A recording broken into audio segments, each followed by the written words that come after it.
No hipsters. No hipsters. No Hipsters pod. Episode 63, No Hipsters Pod. It's your boy Ron Say, the founder of NoHipstersAllowed.com. And for the first time ever, we have two guests. First is, a regular on the podcast, entrepreneur Emmanuel Egolum. Here. And second guest is physician by day, fly girl by night. I try my best. Yes, Chidimma Acholonu. Yes. Hey everyone. Yes. Check her out on abc.com and all other websites she writes for. So, Absolutely. Big teams, big teams. All that. So before we get to the topics, I really just have to say that we had to take a break from the Day 26 concert. One of us is desperately broken about this. Right, yes. Three Someone guesses on the who it table is. needed to watch a Day 26 concert virtually, and it was kind of an issue, but we made it. Hey guys. Hey, what's going on? Good? Yeah. It's good, okay. So it's funny, Day 26, there was something I did, but a few weeks ago he tweeted who killed R&B, and the responses were hilarious because half of them were like, you did. Right. And, actually it had me thinking, like, what do you guys think about the state of R&B, A, and B, how we got here? You go first. Ooh, I mean, that's a big question. Did Diddy single-handedly kill R&B? No, but I think greed certainly played a role in killing R&B, and Diddy, he knows how to maximize greed. There are a trail of wonderful artists from the 90s that can't even do a versus because Diddy won't give them their group name back. We're not naming anyone specifically. Oh, yeah. So obviously Diddy, he wants to prove a point, and that point is not always the flourishment of these artists that he brought up in the 90s. That's fair. What do you Interesting. think? So I think quality R&B is out there right now. I think it's not mainstream, which is the issue. So you definitely have to, search other less well-known pockets in order to get to it. I do think that R&B is kind of just microwave these days. I feel like the vocal development isn't really there. I feel like R&B is formulaic. I feel like there's not a lot of identity in the music, and but this is all from a mainstream lens and perspective. Right. I feel like the quality stuff that's out there is just smaller markets, smaller platforms, but you really just have to be invested in order to kind of look for it. I do think there has been a semi-concerted effort by the mainstream to kind of push R&B to the side, and I'd point to two examples. First of all, the Grammys, when they consolidated their categories, R&B lost more awards than any other genre. Whoa. Wow. Yes, so that's the first part. And then secondly, MTV for years didn't have an R&B award for the VMAs. I mean, they eventually brought it back and made it R&B/pop, but for years they just were not awarding R&B artists. And I guess the point they're trying to make is, it's just so unpopular that it's like awarding a jazz artist, which I think is just false, right? Crazy. And so it's really interesting to see what's happening. I think also media is so fragmented in a way that if you just like what you like, it's hard to get exposed to a lot of different music. And unfortunately, most R&B, I think R&B is the most malleable of the mainstream genres. It's always popish or rapish. It's rarely just pure R&B. Right. And so it's really interesting. Like even as much as I like the new Beyonce album, a lot of it is kind of sounds either rapped or just has like other stuff in there. So interesting conversation, and interesting. I think R&B is kind of making a comeback, and I do think Usher's Tiny Desk felt like a moment. It was excellent.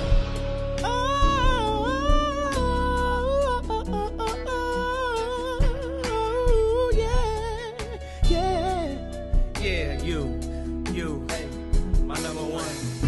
We're seeing what R&B could be when it's done really well, when you have someone who has the talent but also the charisma, which we don't get too much of at the same time. Correct. I think what's hard, right, is that we are in such an overstimulated society now that R&B is something you have to feel more than you get to see. So there aren't all the bells and whistles on stage. It's not about the big performance with the lights and the fire and the acrobats. It's just the voice and the music. And I think that if that's something you grew up appreciating, then you still appreciate it. But if that's not how you came of age really understanding and appreciating music, so some of the younger people now, then their brains like almost don't even know how to appreciate that anymore, Right, which is right. unfortunate. And also another thing, one last point, is that there's a lot of R&B out there being called pop because it's performed by white artists. So either you're Ariana Grande or you're Adele, I think that this is R&B. I don't necessarily know if I would put them both in the same category. I would give you Adele. I think I would actually call Ariana Grande pop. Yeah. Word. Yeah. Interesting. Okay, that's fair. I feel like you can't really classify an artist, like you have to classify the song, right? Right, Because right, it has right. range. Right. And as do most artists. So. That's fair. I'll give you that much. Let's talk about an AI rapper called FN Meka, and he was started by this company called Factory New, and these two guys called I guess Anthony, I forget his last name, but Anthony, and the other guy was Brandon Lee, and the one's white and the other's Asian. They created this like guy who is basically a composite of every like SoundCloud rapper you've ever seen.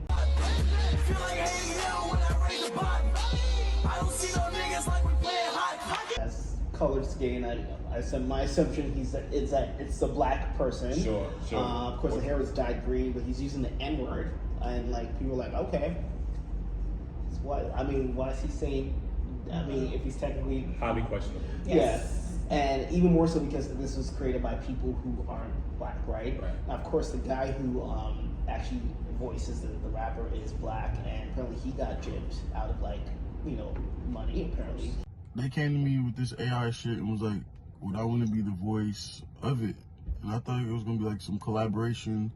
They promised me equity into the company, percentages, all this stuff. So I'm thinking like, okay, there's about to be some collab, something different for me. So where I could do my music and be on some AI stuff with this FN Meka character. So everything's going good. Next thing I know, niggas just ghosted me. Like, use my voice, use my sound, use the culture, and literally just left me high and dry. I ain't get a dime off of nothing. And they got record deals, all this stuff. I wasn't involved with no meetings or none of that. This whole thing is just deeply, deeply concerning. And yeah, this is the use of N-word. It's like, oh yeah, he's like, there's pictures of him in a jail cell saying, oh yeah, they beat me up because I wouldn't snitch. Like, just taking the worst of hip hop and making this character. And Caricature, I think, is really the word you're looking for. exactly. And the whole thing is just, it's troubling, right? And sometimes, I mean, this is where people say, you know what, we probably need to gatekeeping more, and I'm having half of that. But it's like, I mean, like, look, you just look at what a disaster this is. And so, what are your thoughts? It's interesting that you said that you felt like he was black just because his skin was a little bit melanated. Mm-hmm. I actually feel like maybe he was intentionally racially ambiguous just so that they could see how far they could walk the line as far as using the N-word and sort of maximizing stereotypes, because you can't say he's not black, but would a black person really actually go out of their way to make a caricature of all things hip-hop if they were really appreciating the art and the music, right? Right. Huh.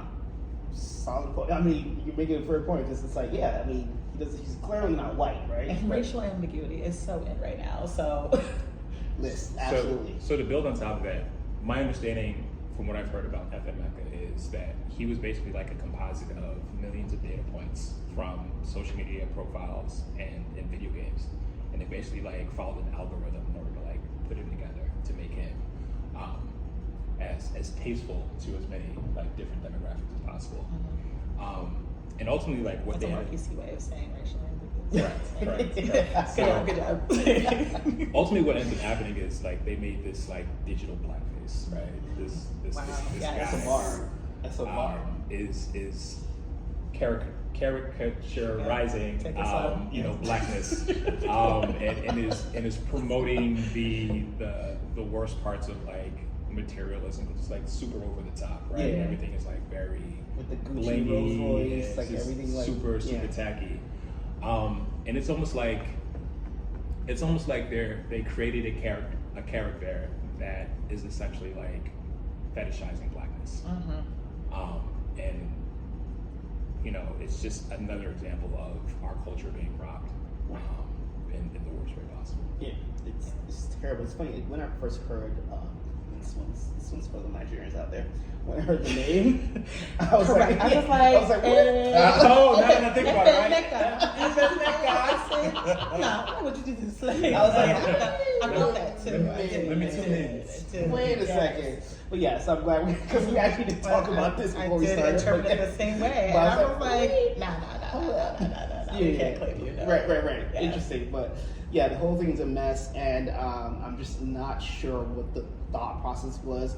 And also, just to show how these labels are really always basically like accomplices. Sure. Capitol Records signed this fake rapper. And when things went left. They got him. Yeah. But like the fact that you can get a record different, I mean, the whole thing is bizarre. But yeah, that's where we are with things, and it's unfortunate. I'm just like, if you want to profit off of blackness, if you're Capitol Records, Capitol Music Records, why don't you just actually sign up actual living, in the flesh black artists? Right. Like, they're everywhere. Boy. They would appreciate the platform. Like, you don't need to mimic the worst parts of black culture, hip hop, to gauge your field again. I mean, cultural appropriation of all things black, that's not new at all, right? And so it's interesting, before we were talking about R&B and sort of where it's gone, it's very similar that I think music in general, so many people are trying to be gimmicky as opposed to like thinking about the art and the music. And I think this is a perfect example of the gimmick. And the gimmick is, I want to highlight all the big, like the prison and the chains and the violence, because that's the glitz and glamour of like what's glorified in hip hop for those who don't really understand hip hop, right? And that cultural appropriation, and if it's not something you understand and not something that you're actually trying to celebrate, then your interpretation of it is going to be very much like a caricature, and you almost can't help it. So to play devil's advocate, right? Like, I'm totally against it. It's kind of genius at the same time, no? Because if you're a music record label, and you're looking for the next big act, you put a lot of resources into your A&Rs, searching the world for like the next big act, and the odds are you're probably not going to find it, right? But if you can use data and an algorithm to piece together the best parts of what's popular on video game platforms and social media, and essentially like create a character that's got 10 million followers on TikTok, 10 million plus on Instagram, and it has like a cult-like following, why not look into it? Especially with like, the emergence of like the metaverse and other I definitely digital saw it playgrounds. I actually did see it as I guess their way of testing the water. Correct. With this new avenue, as things are going very digital. So I get that. But I think, and I guess this will be changing the subject of it, I think this is emblematic of how just A&R as a skill is just gone. Right. Where like people aren't really going out to find like you don't actually need talent. Yeah, the diamond and rough that they use. You just need to be there is no A&R because they find whoever has the most followers, right? Most of the people who get the record deals already had a following. Correct. And so Cheaper that way. it's cheaper that way, and so they already like can build a fan base. But unfortunately, people are gaming the system. And a fantastic example is Travis Scott, where the person who used to work with him says that he basically was able to fake his streams on SoundCloud, so he looked more popular than he was, and then people listen to your music if they think that other people listen to it. For Travis, what we did was fake his popularity. I programmed a fleet of SoundCloud bots to artificially inflate his play counts on SoundCloud.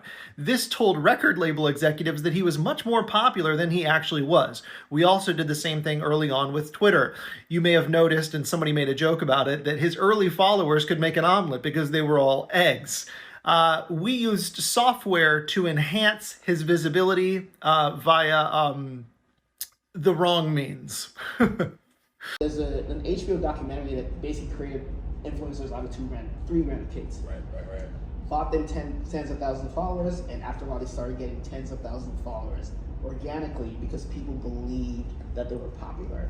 And we see this even like in our social settings as well. Like if people think that there's a buying into an idea or a person, they just go right in. And so because of that, maybe it started out being like convenient where, okay, yeah, this person already can grow a following, so let's sign them. But now you're signing people who actually don't have a following. They just bought followers. And so it's, I think, and it's in a way kind of, it reflects the quality of the music that we get, honestly. Correct. Unfortunately. And I think we need to bring back real A&Rs, people willing to go to those like random bars in like remote places and find like who's singing there, and find people who have like that raw talent that just needs to be refined. But you do realize that in order to do that, the cost associated with that is what's essentially killing the A&R game. Yeah. Okay. Because budgets are slimmer for most music labels, so they can't afford to take those financial risks in order to find potentially the next big thing.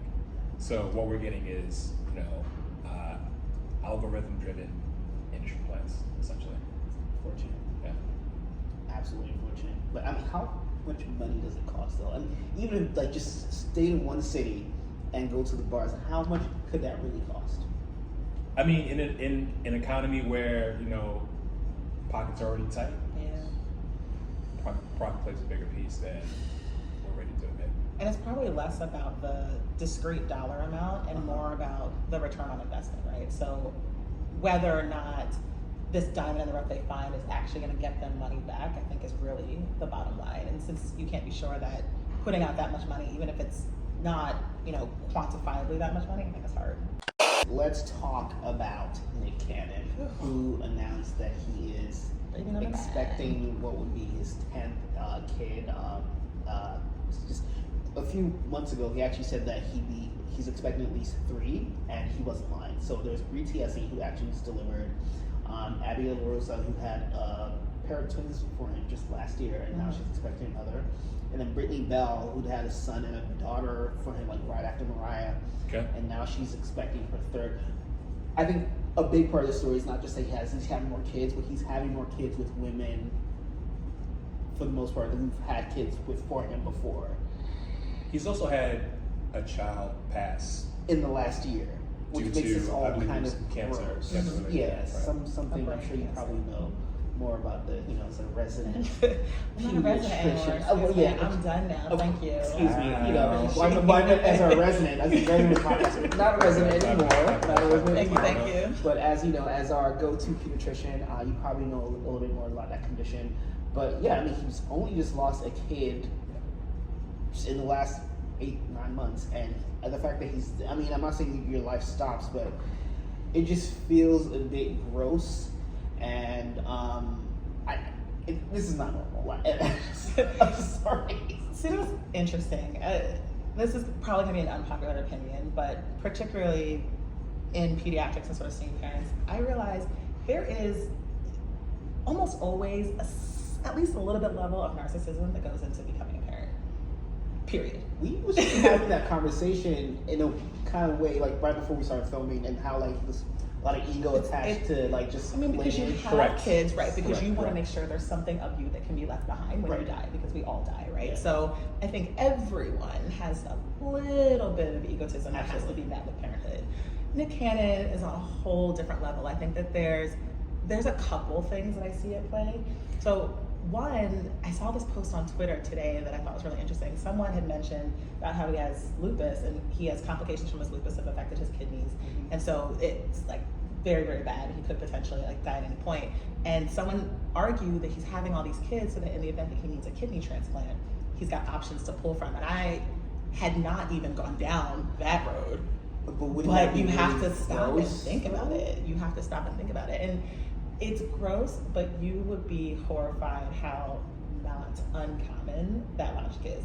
It's not usually adults having kids so that they can get a kidney one day, but like maybe you have your first child is born with sickle cell, and then it pushes you to have a second child so that if your kid needs a stem cell transplant to help with their sickle cell conditions, you can use the second child as a stem cell transplant for the first. Or so people do that. You just find out what your genotype is before you have kids. Well, yes. And then modern medicine is amazing. Yeah, it's crazy, right? Like, although there's slippery slopes there too, as far as kind of cherry picking what you like in your child and then disregarding. No, but I'm saying like even just like in your when you're picking a partner. Sure. I mean, so my mom's a pediatrician as well, and so like that's one thing she always told us. Like ask. Yes. It's a question that is worth asking, right? Sure. And so that's crazy, but it did make me stop and think. I said, but it's incomplete though, because obviously lupus is genetic, Right. and so there's no guarantee that they'd be able to give him a kidney, because they could actually all end up with lupus. And so then you have to look at the other side too. So it's, lupus is interesting because it's not just genetic. So none of them could have it, all of them could have it, and all of them could have it, and it could look different in every single one of them. Or some of them could have it, like maybe there's effects to their kidneys, maybe someone just have it in the skin. Like lupus is one of those great pretenders that can look like, frankly, whatever you want it to look like. And so there's really just no telling at all. Wow. Yeah, I so think that's he why actually, like, lupus I don't know how specifically is severe, weird. but it seems like he can be active. I know someone whose lupus was so bad she couldn't do a lot of like regular things. Couldn't Yeah, walk when a the lot of flares places. flare, it's awful. Yeah. But then, some people, their flares are able to be controlled really well with medication, and some don't respond to medication at all. So lupus it's hard to explain in one homogeneous way. And so that's why I don't know if I can buy into that logic all the way that he's having kids to sort of curate himself a kidney and have to be able to, well, honestly, because, It's crazy when you said that. well, the reason I say that is because a whole nother landmine, you start talking about the transplant situation, like how hard it is to get an organ transplant when you're on the donation list. But like, if you have a family member who will direct donate to you, you get to bypass all of that. And that's major, or you are someone like Bill Gates who just spends a lot of money getting a jet so you can be on lists in different states, which most people don't have the means to do. So when you have means, you bypass Is that a system. thing you would do? I mean, millionaires do it. So I heard of another theory, right? So that's new one to me. I didn't know that. I wasn't ready for it at all. I've never heard about the theory of him having kids as like literal life insurance. Yeah, to harvest kidneys. Right. But the other theory You that I only need heard, one to live. But the other theory that I heard was that he was having kids because, as you stated before, like it's possible that one day he might just So that's the one that I pass think that from lupus. his mortality's right in his face. Right. More than others. Correct. So I think one of his motivations might just be, I want my lineage to, extend as far as possible. In the event that I'm not here one day, at least I have a physical legacy of me to continue to walk the earth or whatever have you. So I guess from that point of view, I kind of get it. But I guess the other side of that story is like, is it irresponsible, from a parental standpoint? Yeah, absolutely. Even if you do have financial resources. Yeah, to like provide that. Because let me tell you, you still need to have like just time. because you can have kids does not mean you should have kids. And if Facts. I have not learned that in a big way in the last 3 years, it's been wild. Right. But Facts. I think what's most problematic is that when Nick Cannon first came out, he was kind of corny, and people used to clown him Corny so how? hard. I mean, he was a little goofy. I feel so like he still gets called that. right? And I But think I that think he like had one of the to. biggest, like, in a way, and I hate that I'm even saying this, but I think one of the things he can always like point at is like, look at the women that I Right, exactly, dated. right, and that's exactly where I was gonna go. I was And like, I mean, it's people used remarkable. to clown him, and so I think that there is like some very real narcissism, like diagnosable personality disorder narcissism happening in the space of Nick Cannon's life, because it's one thing to just want to have kids because you got a lot of love to give and you want to, even if it's like you want to be able to have your lineage continue on, but there's also this level of self-importance to see how many kids I can have, how many children are reliant on me, and then women who are tied to me forever in the name of co-parenting, even if they don't have, even if they don't want to be with me romantically, they can't ever get rid of me because now we have kids together. So I'm not a psychiatrist, but narcissism I mean, is my point of view, I guess. listen, you haven't said one thing that doesn't sound possible. Here's yet. the thing. How do we know that the situation doesn't work for Nick and all the mothers in this situation? It clearly obviously does because it has they to, right? keep Because coming back to have kids, right? Right. I'm So shocked. knowing that, who are we to place judgment on that specific situation if it works for all the parties involved? Because it looks crazy. That's why. But does it matter? Well, okay, so I mean, pediatrician Okay. here. talk about the real people who are being affected the most, and that's the kids themselves, right? So he's got lots of kids who can, in some sorts of way, grow up with each other, but what he has done is like very intentionally created multiple fractured homes where he can only ever give part of his time to his kids, and then is placing all of them in a space where the predominance of their childcare is going to either be with maybe a nanny or some extra help for the mom, but it's going to be the mom being the primary caretaker because he's got to now bounce around. What are we at? 4, 5, right? Households. Okay, so I actually had a scoreboard Oh, on the no. block. So 2 with Mariah, Right. 1, 2 with Brittany, and a third on the way with Brittany. Right. 2 with Abby, and a third with Abby on the way. Okay.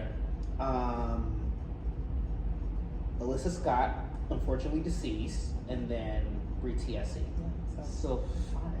Yeah. You know, like, what about the kids?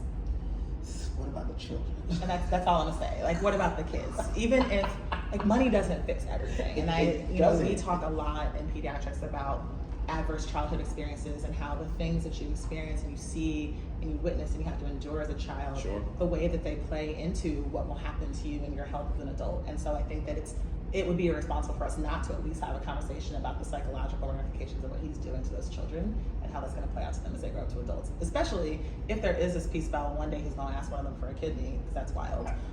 But then, also, we don't know. You're right. We don't know what's happening inside those homes. But I think that there's a lot to be said about denying all of his children the opportunity to have 100% of him because they're all over the place. Geographically and families all over the place, right? So I think that that's unfortunate. And if he, and also like if you just have a lot of love to give and you want to be able to give energy to kids, the foster care system is. We don't, of course, we don't know. But no. I don't think that that's at the root of it. Yes. But there is love somewhere. I think the idea of being a parent and being able to have someone that you care for, that you brought into this world, that is a part of you. There's something like very fulfilling and satisfying about that. And you see people have kids and fulfillment for that all the time. They have something empty in them and they keep looking for a way to fill it. And they realize kids don't fill it. So they keep having kids and think like maybe 3 will fill it, maybe 4 will fill it, but that hole is deep. Right. But also someone on TikTok says he has like a pregnancy kink. Pregnancy kink, breeding fetish. A pregnancy kink is when someone is incredibly aroused by being sexually intimate with, touching, or just seeing a visibly pregnant person. This kink can be incredibly complex. It can range from the person feeling like being with this pregnant person should be sexually taboo, but it isn't, and feeling like they're getting away with something, to being in awe of the sacredness of pregnancy, wanting to violate that sacredness in some way, and even being reduced to imagining how that person got pregnant in the first place, if you catch my drift. A breeding fetish is pretty cut and dry. It's exactly what it sounds like. This person is turned on by the idea of impregnating someone else. It's very ego-driven, and I'm sure the fact that conception requires unprotected sex is part of that turn on. Oh, like a fetish for pregnant women? How would somebody know that though? She's just saying, she uses that.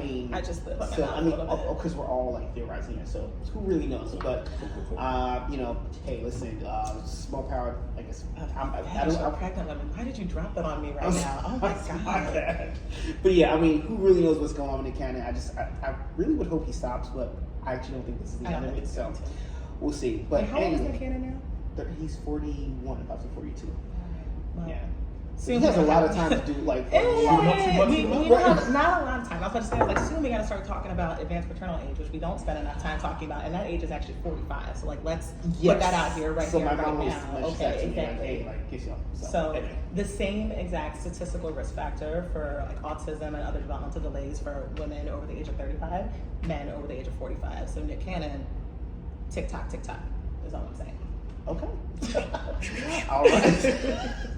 Let's talk about Irv Gotti, who has really disappointed me because I've been defending this man after like 50 Cent made it, basically, for all intents and purposes, ended his first run of success, obviously, in his career is still like out here doing other things.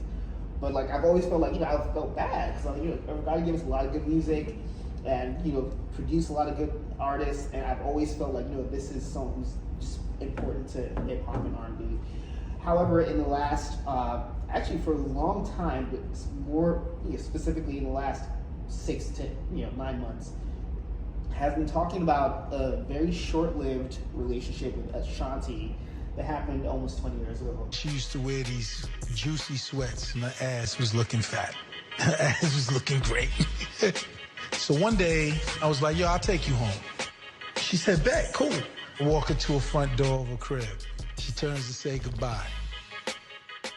And I just kiss her and grab her ass and just mwah.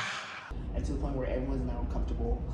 What's going on? Look, hell hath no fury like a woman scorned, and that's all I'm gonna say. Okay, hell hath no fury like a woman scorned. Like a woman scorned? Because why is he so deep in his feelings? Oh, you mean like a man scorned? I mean, I said what I said.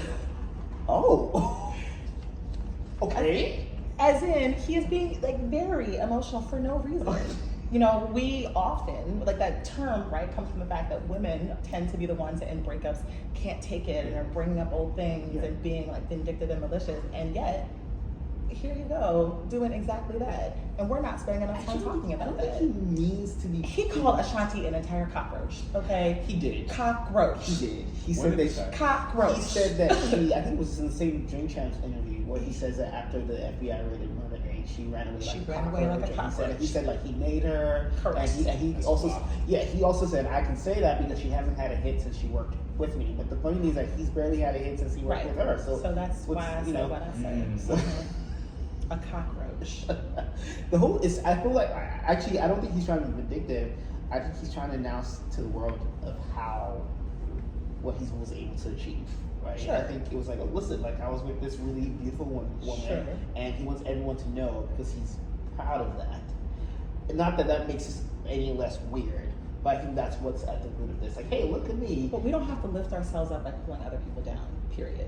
That's just like adulthood and how you can always talk yourself up and hype your successes, and it does not have to be by pulling someone else down at all. Agreed. Plus, It's unfortunate, right? Yes. Because Irv Gotti has had one of the most storied careers in hip hop. Agreed. And he's doing himself a huge disservice by pillow talking or compromising his legacy. But I mean, it's generally frowned on for men to pillow talk, but to pillow talk on the Drink Champs podcast, right. that kind of platform, is inexcusable. And also, can we just like right here and now get rid of this narrative of the like, ride or die woman who's supposed to stay by? Because when he was talking, I'm stuck on what he was saying about Ashanti. I just really felt like it was super inappropriate, especially when he was like, "Oh, she ran like a cockroach." Like that was the least of it. He's talking about how he's talking about like how they were happy after they fucked. And then it's not her responsibility to stay by you. And then also he talks about her. He talked about her months ago in another interview, and also years past. And then talks about her in the Drink Champs interview. And then there's a new docu-series on BET where he's talking about the Murder Inc. story, and talks about her ass was looking fat that day, yada yada. And the juicy on the back. The whole thing is like, what? It's very crazy. It was too detailed. Like, it was way too much. It makes me sad. I see him as so much better than this. It's so important. And I would imagine that he's been with other beautiful women. So it's just like, this is. I think it was a lot of trauma that happened at once, right? So you're with this beautiful woman who's like the pinnacle, clearly, of like your conquest as a man, and then to lose that in the same breath. To a much younger, much more objectively handsome person, Nelly, and in the same span of time to lose your empire and then to lose to the likes of 50 Cent, to bring down your entire operation. Right. I think it was just a lot of trauma for him. At the same time.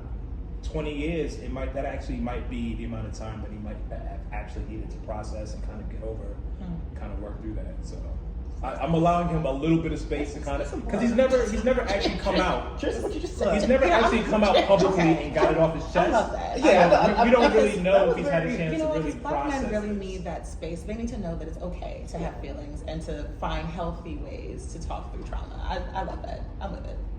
That was very thoughtful. I support it. Yeah, I mean, I I know know that I'm sarcasm not- is I'm not everything that kidding. I do. I am actually, We'll count that one then. I am giving you that was a really very well and it's making me be a lot more thoughtful. Gentle with Irv Gotti. Like maybe he deserves a bit more grace. You don't need to call Ashanti a cockroach ever again. But He still doesn't need to Right. talk about her. I think the whole thing is just objectively corny and just weird. Like I mean, it's been so long. Right. I'm not sure what you gained out of this. But to play devil's advocate. Oh God. So why are we throwing Irv Gotti underneath the bus for taking a play out of the book that women sometimes do? So, for example, Superhead. Oh no, this. Is it though? Yeah, she's a woman who's Or Brittany Renner. career. They just how different from Korean Stephens is Brittany Renner. I said took a play out of the playbook, not the entire playbook. Yeah, those are women whose notoriety are entirely based Around on the man who exactly. Correct. Irv Gotti's a man of achievement. I acknowledge. And But at the same time, for all we know, this could also be part of like a huge rollout because he's got the documentary on BET Plus. No, clearly it's part of the promo. Correct. No press is bad press. Correct. So, Okay. I mean, Still you just doesn't play out of the playbook. So if we allow women to kind of have that same lane to get their sexual conquest off of their But chest. are what can women we allow allowed her? to have that same lane though? Because Who's stopping them? the same individuals that you mentioned as examples of who wrote this playbook, I mean, they certainly had to take a pretty intentional social lashing for doing what they were doing. I still don't think those are valid comparisons because that's business for them. Like this is who they are. That's their claim to fame, literally. Okay. Irv Gotti's claim to fame was not sleeping with Ashanti, and so that's why it's a weird thing to bring up, like repeatedly, so many years later. So it's such different circumstances. And I think on average, women like to forget like their ex. Like you rarely. I don't know. I couldn't tell you about had sex 20 years ago. We wouldn't talk about it. Well, let's be clear. I wasn't having sex 20 years ago. Oh yeah, I mean, I was gonna. Like, I am so young, so Right, I was right. a child at that time. We ain't got to talk about age, but I was Of course not. old enough to be having sex by then. Of course. Yeah, In case my mom watches this. Right. Oh, if my mom watches this, I haven't had sex at all. Right. Winners and losers on ladies first. Okay. Shame, I'll let you go. Okay, so my winner is Joe Biden, and the way that he roasted the Republican Party for all of their opinions about his loan repayment rollout and like loan forgiveness, and he went one by one and talked about all the money that this same here government has given each one of them, and then forgiven. Right, and PPP loans. First, I don't know why Congress And he did it without breaking a sweat. for PPP loans. But Yeah, that's I had a lot of questions about that too because you get to vote on it. Yeah, You get to vote on the loans, but the weird part is that a lot of them actually voted against it. So why are you correct. voted against it? Now you are, But anyways, yeah. So Joe Biden did it. He For did sure. it without breaking a sweat, and he was on it. But my losers kind of go right hand in hand because I personally feel very sad about where we're at with the loan repayment situation because going to medical school is really expensive. And so my losers are physicians, for sure, because I'm going to be paying off my debt for medical school forever. And that's a decision I made to go to medical school. Okay. But I think we don't spend enough time talking about, one, the huge discrepancies that exist in pay in medicine. So pediatrics is one of the lowest paid physician specialties.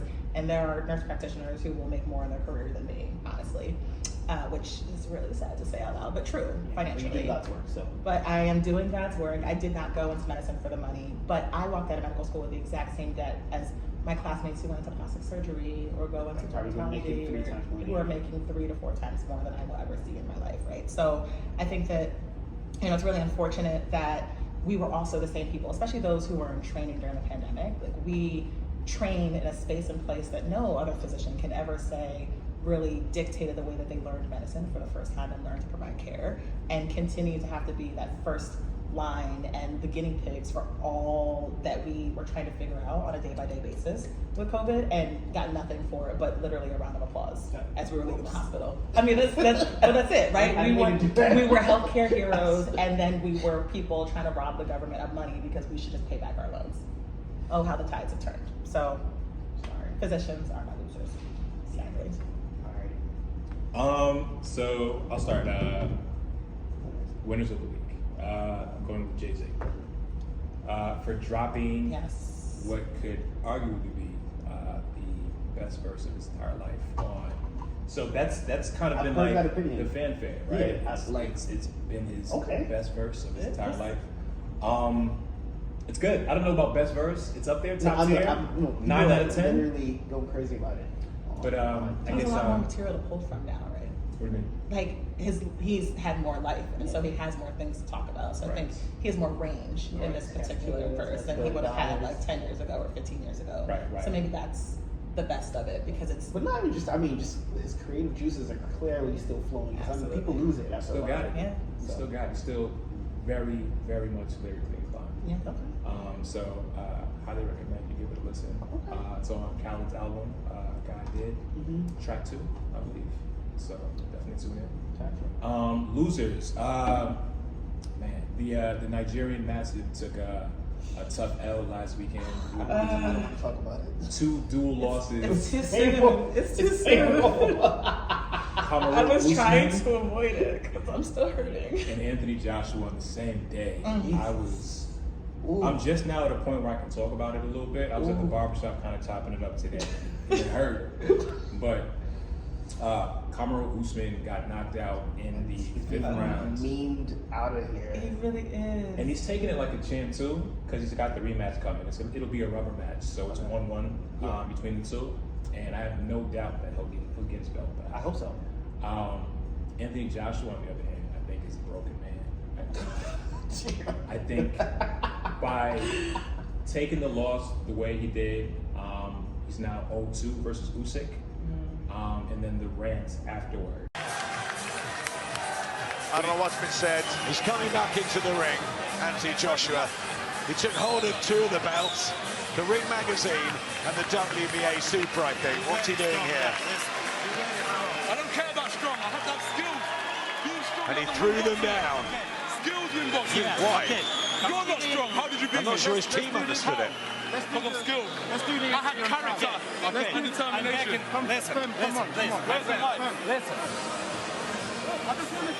Where he threw the championship belt out of the ring, grabbed the mic, was talking passionately about Ukraine. Yeah, the public meltdown. It was horrible. Yeah. So I think he's scheduled to fight 4 times next year, and I just think it's all going to be downhill from that point forward. So Poor guy. I think he needs to pack it up. Actually, he doesn't have the killer instinct that I wouldn't say pack it up. He's like 20-something and 3. He's a good fighter. He's not an amazing boxer. So I just think he needs to go back to the drawing board and kind of figure it out. Yeah. Okay. All right. Well, my winner is Vanessa Bryant, who just got awarded $16 million in her suit against LA County. She sued the county because some first responders took pictures and posted online pictures of the crash that claimed the lives of Kobe Bryant and her daughter Gianna Bryant and 7 others, I believe. So just extremely tacky, extremely gross behavior, and so she sued for invasion of privacy and negligence, I believe. Sure. So awarded $16 million. I think she definitely deserves it. So yeah, that is my winner. My losers, of course, Irv Gotti. So we have to go over this again. Okay. But also Idris Elba for not doing the best to put his So his daughter auditioned to play his daughter. In this new I remember that. And she didn't get the part because apparently they didn't have enough chemistry, which I get it. Wait, right? what? His daughter. First of all, white people have been making nepotism work for them forever. I know, right? And that is chance. exactly the conversation that's happening. And don't get me wrong, I can respect, them saying hey, listen, we have to. I might be your dad in real life, but that doesn't mean I make a good dad on camera. But damn, that's your literal daughter. She can just make this work. I mean, come on, man. it's not like he's the greatest actor and so needed like Meryl Streep to play. Like, listen, you're not that good of an actor. She could have made it work. Like, no, I do not accept it. There will be no Idris Elba slander. Okay. It was just like, and he had like Will Packer break the news, so he couldn't even tell her himself. What kind of shit is that? And then she didn't talk to him for 3 weeks after the fact, and so I don't blame her, right? Like, why would He didn't even tell you? No. Okay. He had Will Packer call her. All right, a little bit of just slander that. Yeah, come on, man. Like, listen, just need a bit of nepotism out there, like just a little bit. But yeah. It looks like you had thoughts. Not moving I'm the with string to Idris the on this side. one. Oh. Because if you want to, uphold the standard for the movie that you're trying to create, and, your daughter, unfortunately, or you, whatever, there's just not the chemistry that's correct for the big screen, I respect the decision because it comes down to dollars and cents when it's the big screen. I kind of feel like Ice Cube did the same thing with his son on the what was the name of the Straight Outta Compton. Straight Outta Compton. Like, he didn't just get the role; he had to actually like He work won his it. act. Yeah. He And won it. his kid is a really good actor. Legitly won it. Yeah. So I just feel like if Idris had done the same thing with his daughter, and she kind of went through the same grind and like proved it, fine. But if not, like, there'll be other roles. But did they put lines together? That's what I want to know. I mean, apparently there was an on-camera audition, and was he practicing? He knew his daughter was about to audition, right? Maybe He's been acting forever. Did right. he work with her? Or was it the first time y'all say were that he running? did it and then she I'm said- asking real questions just so I can better understand. He didn't go into that much detail. I definitely I appreciate your point, right? Yeah. Where clearly, Idris at this point, he is a brand and he does need to protect his brand. I think all Black actors in Hollywood really need to protect their brand. Absolutely. And if that means not falling into nepotism, if the family member isn't up to snuff, fine. Right. But we also, as a community, are very big on making sure that we look out and we reach back for everyone around. So I just want to know, hopefully, that he was working with his daughter to help her. I would try her assume he best. did, but it didn't work out. That's unfortunate. So, He should get her an acting coach. Did the movie do well in theaters?